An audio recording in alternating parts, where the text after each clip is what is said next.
Romantic Philosophy, August 25th, 2023, Philadelphia, Pennsylvania, USA. Nathan pushed open his apartment mate's door to find him reading on his bed. "You gonna lay around all day reading Socrates?"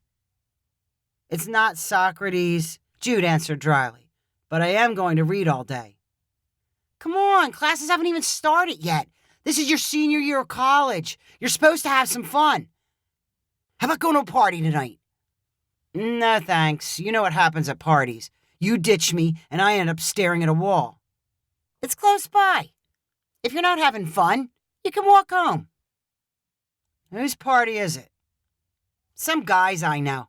They reserved the common room in their complex. We're supposed to chip in for food and drinks. I'll cover you if you come."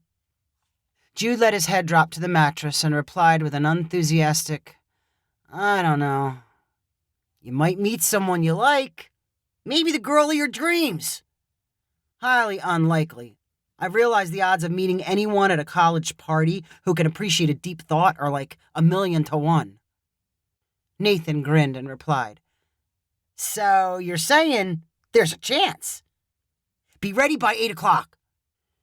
Jude moaned and replied, "Fine. And clean yourself up. You don't want to look homeless." "I'm not trying to impress anyone."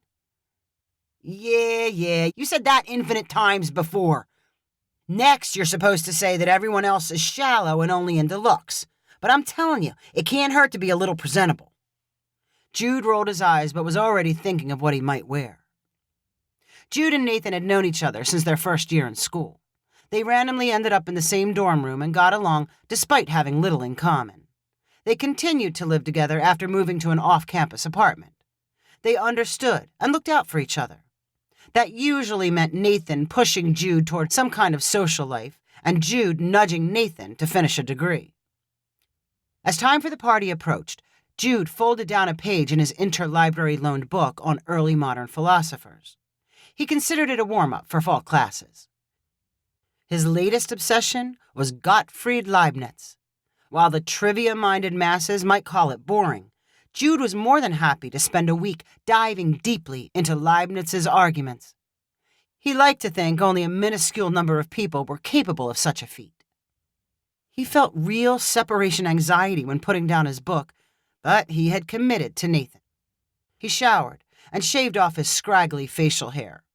Then he put on the most formal shirt in his closet, a dark blue collared button-down. "Is this good enough for you?" Jude asked Nathan after walking out of his room. "Wow, you clean up nice. People are going to think you're a business major instead of a philosopher." "Ha ha. I'm serious. The ladies are in for a rare treat." Nathan and Jude walked down a dark, tree-lined street which ran past their apartment. They passed other college students moving boxes from parked cars into rental properties. After a 5-minute walk, they reached a large complex of 2-story buildings with a single-story common room located near the center. Outside the structure stood a basketball hoop and volleyball net. From the pounding music pouring out of the common room, Jude already had an idea of what he would find inside. A pseudo-DJ would be set up in one dark corner. A few dozen uninhibited guests would be dancing nearby. There would be a table for drinks and food and some type of drinking game going on, probably beer pong. And without a doubt, clusters of people would be standing around trying to impress one another. Jude had stood in clusters like that before. Inevitably, someone would ask what he was studying. When he answered philosophy, the automatic response was, "What are you going to do with that?"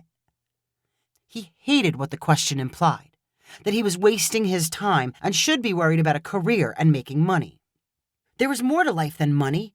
At least there should be. Leibniz would agree. As Jude pictured himself forced into one of the people clusters, he contemplated pretending to be someone else. If he said he studied architecture, no one would ask why or what he was going to do with it. Or he could temporarily act like the hordes of other people who claimed they were going to be doctors. But would he be able to live with himself? Could he reduce his deep character into something shallow? Jude followed Nathan inside the common room and found exactly what he expected. He shadowed his friend while they gathered up drinks in a plastic cup and snacks on a paper plate.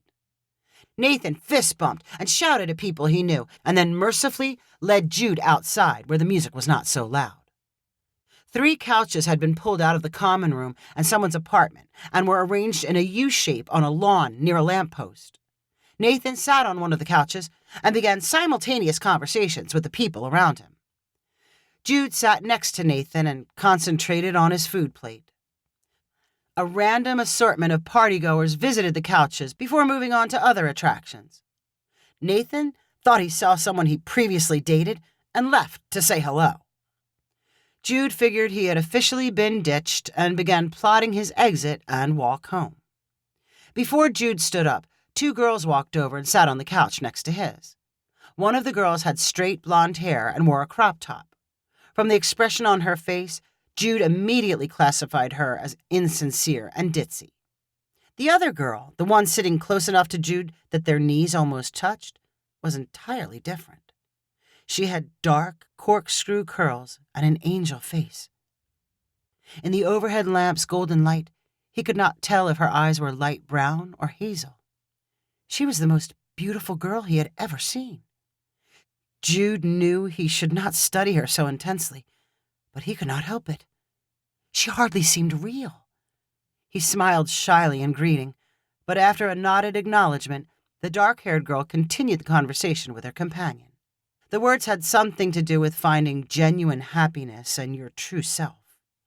While the message rang true, Jude was more interested in the sound of her voice. It was soothing and meaningful. She could read long lists of food ingredients, and Jude would pay to listen. The blonde girl was less intrigued with what she heard. She stood up and wandered away, much like Nathan did. Finally, the angel girl turned and truly acknowledged Jude. "Hi, I'm Paris." "I'm Jude."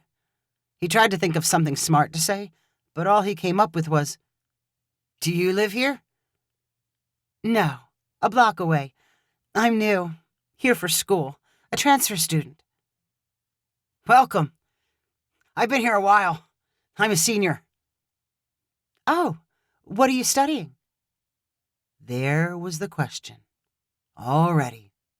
Jude could not bear to see distaste in her eyes as he answered, "Philosophy." He had never sat next to such a perfect person. He could not chase her away. "Mostly business. Some law, too," Jude answered. Paris did not ask, "What are you going to do with that?" But she did look unexpectedly disappointed. "Impressive," she smoothly replied. "Too bad it's not something more eclectic. I'm a philosophy major." Jude's mouth popped open, not all the way, but enough to show he was shocked. He desperately wanted to backtrack and say he was only kidding about business, but she had just been talking to the blonde about being genuine. If he claimed to share her major, she would take him for a total fraud. One thing he knew better than to ask, however, was what she was going to do with her degree. Jude composed himself and said, "That's interesting. Which philosophers do you identify with?" Paris seemed surprised by the question. She smiled, let out a tinkling of laughter, and said, "I guess I'm digging Leibniz right now. I'm still wrapping my mind around metaphysical status of corporeal substance. I can't decide if I'd call him a realist or idealist." Jude fought hard not to jump out of his skin. The most beautiful-looking and sounding creature on earth was talking about Leibniz, and all he could do was nod and smile. Curse his own tongue for telling her he cared about business. "That's really interesting stuff," Jude forced himself to say. "I think I've heard of Leibniz before. I'd love to learn even more." "You would?" Paris answered, sounding uncomfortable. "When I mention philosophy to most people, all they can say is, 'What are you going to do with that?'" Jude awkwardly chuckled, bursting to share his own experiences with the question. What if he simply told her the truth? In the best-case scenario, she would laugh it off, and they could move forward with a profound discussion. But in the worst-case scenario, she might decide never to speak with him again. He had to suppress the truth. I think it's great you study something you love, Jude continued. And I really would like to hear more about Leibniz. Paris hesitated. He had a long career. It's hard to summarize. Lots of different ideas. Why don't you tell me something about business? You know, buy low, sell high, make a lot of money. There's not much to it. Like you said, it's not very eclectic. At that point in the conversation, Nathan returned. He saw Jude talking to Paris, and he grinned like he was replaying his favorite joke inside his head. Cool, you met someone, Nathan said to Jude. For some reason, Paris felt the need to summarize who she was. She looked up at Nathan and said, I'm Paris, transfer student, studying philosophy. No way, Nathan replied excitedly, pointing between Jude and Paris. You've got the same major. You'll probably talk all night about that stuff. Jude and Paris froze awkwardly as they stared at Nathan. It was hard to distinguish in the lamplight, but both their faces flushed. They glanced sheepishly toward each other. You're a philosophy major? Not business? Paris asked. Sorry. It's the first time I've ever made up something like that. But you know how it is. I was afraid you might ask me the, what are you going to do with that question? Instead of acting offended, Paris looked embarrassed. The truth is, I'm not really a philosophy major. I only know a few names and terms, enough to fool people. I'm still figuring out what I want to be. I use the philosophy thing as a test when I think guys are hitting on me. Kind of a way to find out how shallow they are. You must have thought what I said about Leibniz sounded totally wrong. Jude broke into the happiest smile of his life. Paris laughed and smiled the same way. You were pretty convincing, Jude said. I don't meet many people willing to say anything about Leibniz. He shyly fidgeted with his hands before adding, Do you think you'd like to know a little more? You know, so you could sound even more convincing. Paris pursed her lips into the most irresistible grin Jude had ever seen. I think maybe I would. If you enjoyed this story, please rank it on the website 500ironicstories.com. Please subscribe on the website to get weekly updates as new stories are posted. And please share with friends using the convenient links available.